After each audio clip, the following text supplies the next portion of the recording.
a Pilates positions tutorial video, reminder, however we like to think of it. I'm Jo, I run Clifford Studios, and I'm really passionate about Pilates as well as all the other things that I offer, but I do believe that Pilates is the foundation for all of us, whether we lift weights, whether we run, whether we cycle, whether we dance. It's a great place to come back to, and something that we just repeat. We end up doing Pilates just like we end up brushing our teeth. We don't stop it, we just keep going, and it keeps our body running and working really well. So I'm going to take you through some of the main positions in this series, and the first one's going to be 4-point kneeling. So 4-point kneeling is our plank training position, and planks are great for building and strengthening the full body. So we want to get our 4-point kneeling right first and then move it out to a plank.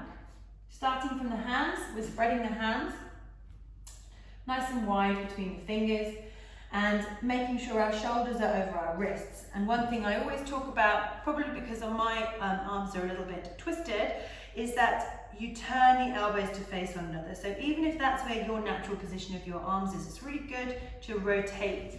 And if you just do a couple of rotations, you'll feel that when you rotate around to the correct position, you use these muscles underneath your armpits, which means hopefully that your wrists aren't going to take all of the strain, and it allows you to have this sense of lifting up off the mat, which is what we always talk about in 4-point kneeling. We then think about our knees. So our knees go directly underneath our hips. It's literally a table. You wouldn't want a table that was like that. It puts much strain on the center, which sometimes we do on purpose to work our abdominals. But when we're setting up, we come to this lovely straight lined position, knees underneath hips.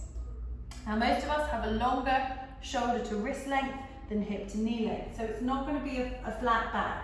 It's going to be a straight line, but that line will be on a slight diagonal depending on the length of your arms and the length of your legs.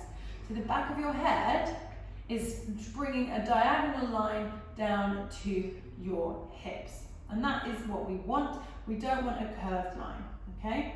So usually we can all set up here, no problem, but then when we start to move our legs, we either tilt, or we bow, or we find something else to do rather than use our abdominals. We're very clever that way. So in this position, thinking of the abdominals, they can just go, let them go. What we want to do is, rather than thinking about up in our abdominals, we think about together. So we think about our ribs drawing together, coming into the center line of our body. And from that strong foundation, you can move your levers, your arms and your legs, without compromising your spine. So we're pushing up away from the floor with the upper body, we're gathering our abdominals in, and our knees are supporting us underneath our hips.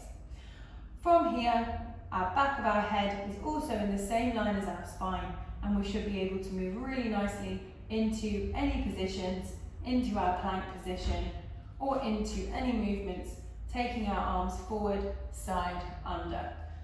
Hope that helps.